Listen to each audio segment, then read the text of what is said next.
صدقے کے باکس میں ڈال دو۔ وہ بے نیازی سے شاپر تھامے پلٹی تو زارا نے بے اختیار کہکا لگایا۔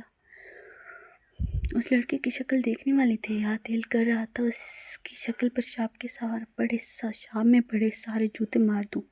پتہ نہیں ہماری ذہنیت کب بدلے گی۔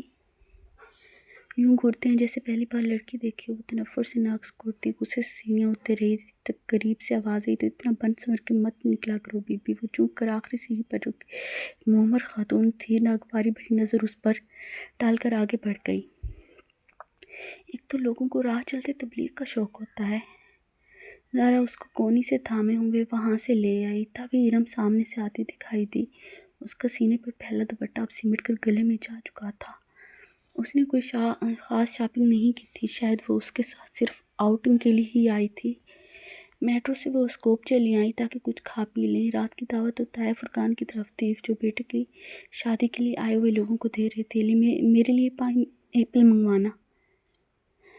میں ذرا بیکری سے کچھ لے آؤں۔ ارم جھپٹ کر بیر کو لپکی۔ نے گہری سانس لیتے ہوئے اپنی سائیڈ کا شیشہ نیچے کیا، سر دبا کر تپیڑا اندر آیا، مگر اتنی سردی میں سلش پینے کا اپنا ہی مزہ ہوتا ہے۔ ٹھنڈی ہوا نے سب کو گھیر رکھا تھا۔ ارم خاصی کمپلیکس لگتی ہے نا؟ ارم دور ہو گئی تو زارا اس کی طرف مڑی، اور تم اس کے کمپلیکس کو ہوا دے رہی ہو۔ وہ الٹا اسی پر خفا ہوئی۔ طائے فرقان صرف سکارف کی سختی کرتے ہیں، وہ بس اسی بات پر خود ترسی کا شکار ہے، اور تم بھی اس کا ساتھ دے رہی ہو۔ میں نے کہا کہ بیچاری نہیں ہے وہ بیچاری، اب اس کو بھی یہی سمجھانا ہے کہ خواہ کی خود ترسی سے نکل آئے۔ ویٹر ہاتھ میں کارڈ پکڑے حیا کی طرف آ چکا تھا۔ تمہیں یاد ہے زارا، جب پچھلے سال یونیورسٹی والوں نے ہمیں ترکی کے ٹرپ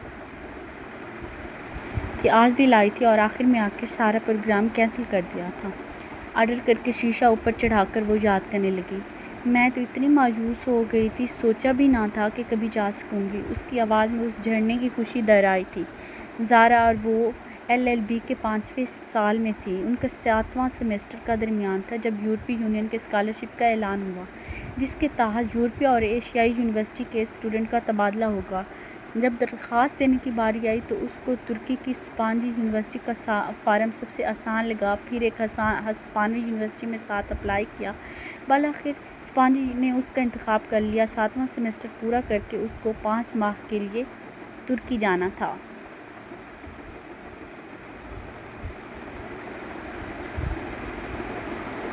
جہاں اس کے مضامین تو نہ تھے کہ ترکی کا قانون پاکستان کے قانون سے مختلف تھا، سو 5 ماہ کے لیے وہ اپنی مرضی سے کوئی بھی مضمون پڑھ سکتی تھی، پھر پاکستان واپس آ کر 8واں سیمسٹر شروع کرنا تھا۔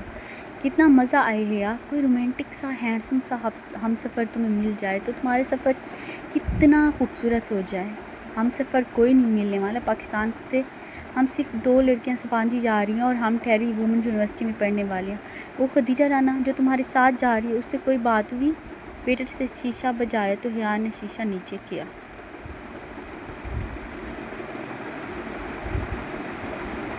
نہیں، خدیجہ رانا کو تو میں جانتی بھی نہیں ہوں۔ اس نے سلش کے گلاس پکڑے، زارا کا اس کو تھمایا یا ارم کا ڈیش بورڈ پر رکھا۔ بے دہانی میں وہ شیشہ بند کرنا بھول گئے، اس کے علم میں نہ رہا دفتن۔ زارا کا موبائل بجا، زارا نے سپ لیتے ہوئے فون کان سے لگایا۔ ہیلو اماں جی، کیا ہوا؟ آواز خراب ہے، 1 منٹ۔ زارا کے فون پر سگنل ٹھیک نہیں آ رہے تھے۔ وہ سلش کا گلاس ہاتھ میں پکڑے باہر نکل گئی۔ حیا اپنے گلاس سے چھوٹے چھوٹے سپ لیتے ہوئے ونڈو اسکرین سے باہر زارا کو دیکھنے لگی۔ اب وہ درخت کے پاس کھڑی بات کر رہی تھی۔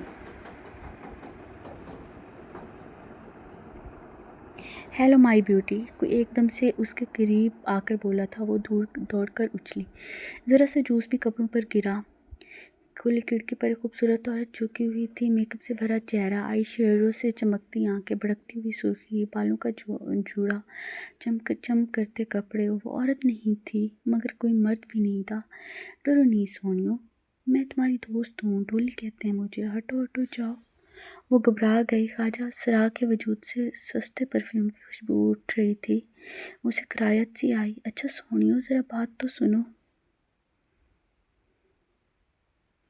اس نے اپنا چہرہ اور جھکایا۔ اس سے پہلے وہ کہ وہ آگے بڑھتا حیا نے سلج کا بھرا گلاس اس کے منہ پر الٹ دیا۔ ٹھنڈی ٹھار برف منہ پر گری تو وہ بلبلا کر پیچھے ہوا۔ اس نے پھرتی سے شیشہ اوپر کر لیا۔ سنو جی، وہ مسکرا کر چہرہ صاف کرتے ہوئے شیشہ بجانے لگا۔ بند شیشے کی وجہ سے اس کی آواز کم آ رہی تھی۔ اب وہ کوئی گانا گا رہا تھا۔ کپکپاتے ہاتھوں سے اس نے اگنیشن میں چابی گھمائی اور گاڑی وہاں سے نکال لائی۔ گاڑی بیکری کے داخلی دروازے کے سامنے گاڑی روکی اور پیچھے مڑ کر دیکھا۔ دور درختوں کے پاس ڈولی نامی خواجہ سرا ابھی تک وہی کھڑا تھا۔ وہ اس کے پیچھے نہیں آیا تھا۔ اب وہ گا بھی نہیں رہا تھا، بس خاموش گہری نظروں سے اسے دیکھ رہا تھا۔ اسے بے اختیار جھجری سی آئی، کہاں رہ گئی ہیں دونوں؟ اس نے جھنجھلا کر ہارن پر ہاتھ رکھا، پھر گردن موڑ کر دیکھا۔ وہ ابھی تک اسی کو دیکھ رہا تھا۔ ارم اور زارا کو ڈراپ کر کے وہ اپنے کمرے میں آئی۔ ڈنر کا وقت ہونے والا تھا۔ اس نے کپڑے بھی ڈنر کی مناسبت سے پہنے تھے، مگر جھوس چھلکنے کی وجہ سے ذرا داغ پڑ گیا۔ اس نے جلدی سے دوپٹہ دھو کر استری کیا۔ اسے رہ کر وہ خواجہ سرا یاد آ رہا تھا۔ اس برادری کے لوگ اکثر پیسے مانگتے ہیں، ایسی حرکت تو کبھی کسی نے نہیں کی۔ اس خواجہ سرا کی نگاہیں اور انداز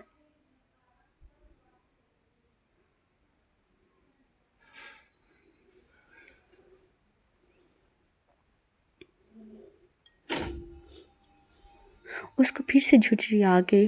پھر جب وہ اپنی تیاری سے مطمئن ہو کر باہر آئی تو دروازے کے باہر پاؤں کسی چیز سے ٹکرایا تو وہ چونک گئی۔ دروازے کے ساتھ فرش پر وہ سفید ادھ کھلے گلابوں کا بوکے پڑا تھا، ساتھ میں ایک بند لفافہ بھی تھا۔ وہ دونوں چیزیں اٹھا کر سیدھی ہوئی۔ لفافہ کھلا جس پر حیا سلیمان لکھا ہوا تھا، اندر وہی سفید بے سطر چوکور کاغذ تھا۔ اس کے وسط میں اردو میں لکھا تھا، امید کرتا ہوں آپ کا آج کا ڈنر اچھا گزرے گا۔ اس نے لفافہ پلٹ کر دیکھا، اس پر اور کچھ نہیں لکھا تھا، بس لفافے پر گزشتہ روز کی مہر لگی تھی۔ یہ کون تھا اور اسے کیوں پھول بھیج رہا تھا؟ وہ خط اور بوکے کمرے میں رکھ کر نیے سرے سے الجھتی باہر آ گئی۔